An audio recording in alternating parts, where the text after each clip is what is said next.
ब्रह्मांड का धर्म ही सनातन है, क्योंकि सनातन के अलावा और कोई धर्म ही नहीं है जिसको ये क्रिश्चियन और इस्लाम कह के बैठे हैं। ये सब कोई धर्म है ही नहीं, एक्चुअल में नहीं है। अब ये सामने से हम कह रहे हैं, और देश के जितने भी बुद्धिजीवी इंसान है जो ये कह रहे हैं ना कि ये कुछ नहीं हो रहा है, ये हिंदू मुसलमान किया जा रहा है, तो एक बात कान खोलकर सुन लीजिए। अगर आपको ये हिंदू मुसलमान का टिप्पणी लग रहा है तो ये अब आजीवन चलता रहेगा, और ये टिप्पणी तब तक चलता रहेगा जब तक ये देश पूरी तरह से हिंदू राष्ट्र घोषित ना हो। संविधान के पहले पन्ने पे राम जी कृष्ण जी की तस्वीर बनी हुई है, किसी अल्लाह पैगंबर और क्रिश्चियन की नहीं हुई है, ईसा मसीह की नहीं बनी है। हमारा धर्म अलग है।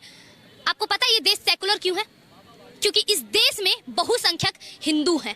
अगर ये देश में बहुसंख्यक मुसलमान हुए होते ना तो कश्मीर की घटना याद कर लीजिए, लद्दाख की घटना याद कर लीजिए। लोग अभी कश्मीर में घूमे हैं, लद्दाख की बारी भूल गए हैं। और हिंदू राष्ट्र आखिर क्यों ना हो? मुझे एक बात बताइए, क्या हिंदुओं ने ये कसम खा रखी है कि हम अपना हक छोड़ते चले जाएंगे?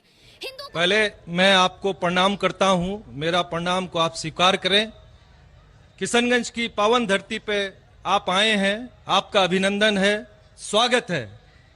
मैं क्वेश्चन करने से पहले एक बात बता देना चाहता हूं कि मेरा नाम है मनीष कुमार जालान, मेरी प्लाईवुड की फैक्ट्री है और उसमें हम 3 पार्टनर हैं, एक मुस्लिम पार्टनर भी उसमें है। मेरा बिजनेस 18 साल से उनके साथ है।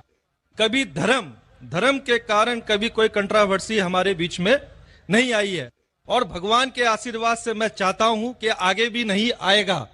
मेरा प्रश्न आपसे है कि सनातन धर्म और इस्लाम में क्या समानता है, उसके बारे में मुझे थोड़ा सा क्लियरिफिकेशन। भाई साहब का सवाल है कि उसकी प्लाईवुड की फैक्ट्री है, 3 पार्टनर, एक पार्टनर मुसलमान है, कभी भी कंट्रोवर्सी नहीं है और इंशाल्लाह नहीं आएंगी। उनका सवाल है कि सनातन धर्म और इस्लाम में क्या यकसानियत है, वो जानना चाहते हैं। हिंदू मजहब की सबसे अहम किताब है वेदा। दयानंद सरस्वती ने सनातन धर्म को और आम किया, वो सही कहते हैं कि हमें मानना चाहिए वेद सबसे ऊंची किताब है। स्मृति और श्रुति, श्रुति मतलब जो भगवान की तरफ से, स्मृति मतलब जो इंसानों ने लिखी है। श्रुति में आता है वेद और उपनिषद। तो सनातन धर्म के मुताबिक और इस्लाम के मुताबिक भी आप देखेंगे दोनों में खुदा के बारे में, ईश्वर के बारे में, अल्लाह के बारे में जो लिखा है वो यकसा है। आप जब पढ़ेंगे छंदोग्य उपनिषद चैप्टर नंबर 6 सेक्शन नंबर 2 श्लोक नंबर 1 में लिखा हुआ है संस्कृत में, एकम एविदित्यम, खुदा एक है, भगवान एक है, दूसरा नहीं है। लिखा है स्वतः उपनिषद में चैप्टर नंबर 6 श्लोक नंबर 9 में, नाचस्य कसिज जनिता न चदीपा, कि उस ईश्वर का कोई रब नहीं, उस ईश्वर के कोई वालिदैन नहीं, उससे ऊंचा कोई नहीं, उसका कोई वालिदैन है, कोई वालदा है।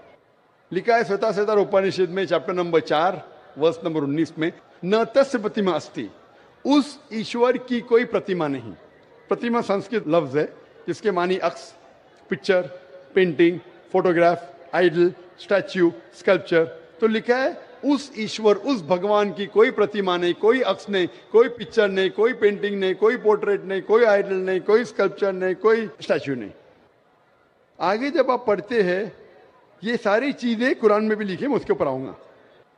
ये है ईश्वर के बारे में जो लिखा गया है।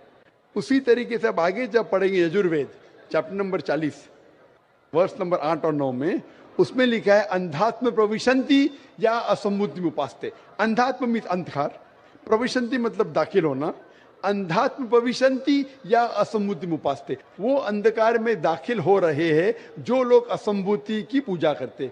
असम्भूति मतलब नेचुरल थिंग्स लाइक हवा, पानी, आग, जो नेचुरल थिंग की पूजा करते हैं जैसे हवा, पानी, आग, वो अंधकार में दाखिल हो रहे। और वो श्लोक का कंटिन्यू होता रहा है, वो लोग और घोर अंधकार में दाखिल हो रहे जो संभूति की पूजा करते। संभूति मतलब इंसान की बनाई हुई चीजें, टेबल, चेयर, आइडल, मूर्ति, इसकी पूजा करेंगे तो और घोर अंधकार में दाखिल होंगे। और लिखा है ऋग्वेद में जिल्द number 1 hymn number 164 verse number 46, एकम सत्य विप्र बहुधा विदांते, सत्य एक है, खुदा एक है, एकम सत्य विप्र बहुधा विदांते। लोग, विद्वान लोग उस ईश्वर को कई अलग नाम से पुकारते हैं, ईश्वर को कई अलग नाम से पुकारते। यही चीज लिखा है कुरान में जो मैंने जिक्र किया हूं, सूरह इसरा में सूरह नंबर 17 आयत नंबर 110, कुलिदुल्लाह विदुर रहमान अय्यमा तदु फलाल उस्मान हसना, चाहे कहो अल्लाह या रहमान, उसे अच्छे नाम से पुकारो क्योंकि अल्लाह के सारे अच्छे नाम हैं।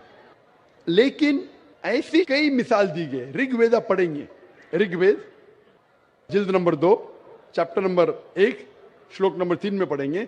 उसमें एक एट्रीब्यूट दिया गया है ब्रह्मा। ब्रह्मा कहते हैं बनाने वाले खुदा को, ब्रह्मा कहते हैं बनाने वाले खुदा को। हमें कोई एतराज नहीं अगर कोई कहता है कि ईश्वर बनाने वाला है, उसका तर्जुमा करते अरबी में हो जाता है खालिक, हमें कोई एतराज नहीं। लेकिन अगर कोई कहता है कि ईश्वर वो ब्रह्मा है जिसके 4 सिर है, हर सिर पे मुकुट है, तो हम मुसलमान उस पर एतराज करते हैं, क्योंकि आप भगवान को अक्स दे रहे और आप Yajurveda chapter number 32 shloka number 3 के खिलाफ जा रहे। ना तस्य प्रतिमास्ति, उस ईश्वर की कोई प्रतिमा नहीं, आपने प्रतिमा दिया तो गलत किया। इसी तरीके से आगे आप पढ़ेंगे, लिखा हुआ है ऋग्वेद में किताब नंबर 6 हिम नंबर 46 श्लोक नंबर 16 में, या एक मुश्ती ही, भगवान एक ही है, सिर्फ उसकी तारीफ करो। और ब्रह्म सूत्र हिंदुइज्म का है, एक कम ब्राह्म द्योत्या नास्ते नैना नास्ति किंचन, भगवान एक ही है, दूसरा नहीं है, नहीं है, नहीं है, जरा भी नहीं है, सिर्फ एक खुदा है, उसके अलावा कोई नहीं है। अगर कोई मुसलमान से पूछेंगे कि सबसे बेहतरीन क्या डेफिनेशन है खुदा की, अल्लाह की, वो जवाब आपको देगा सूरह इखलास सूरा नंबर 112 आयत नंबर 1 से 4, जिसमें लिखा है कुल हुवल्लाहु अहद, कहो कि अल्लाह एक है, अल्लाह समद, अल्लाह जो बेनियाज है, लम यलिद वलम यूलद, ना वो किसी को जना है ना किसी से जना है, वलम यकुल लहू कुफुवन अहद, उसके जैसा कोई नहीं है।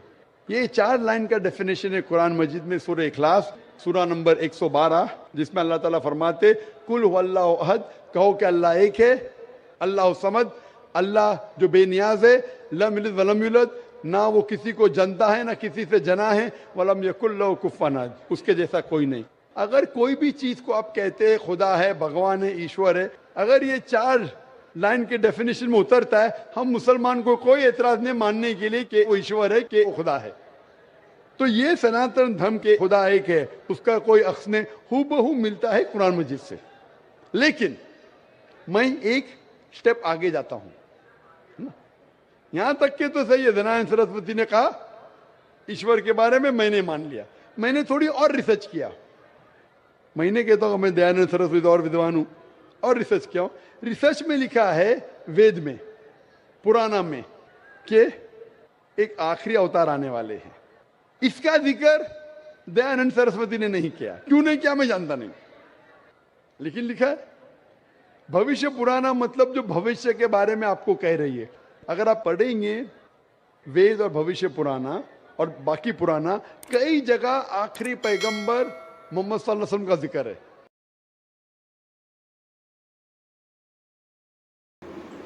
ये थी आज की वीडियो कैसी लगी? वीडियो को लाइक करें, चैनल पर नए हैं तो चैनल को सब्सक्राइब करें। मिलते हैं अगली वीडियो में। अस्सलामु अलैकुम वरहमतुल्लाहि वबरकातुहू।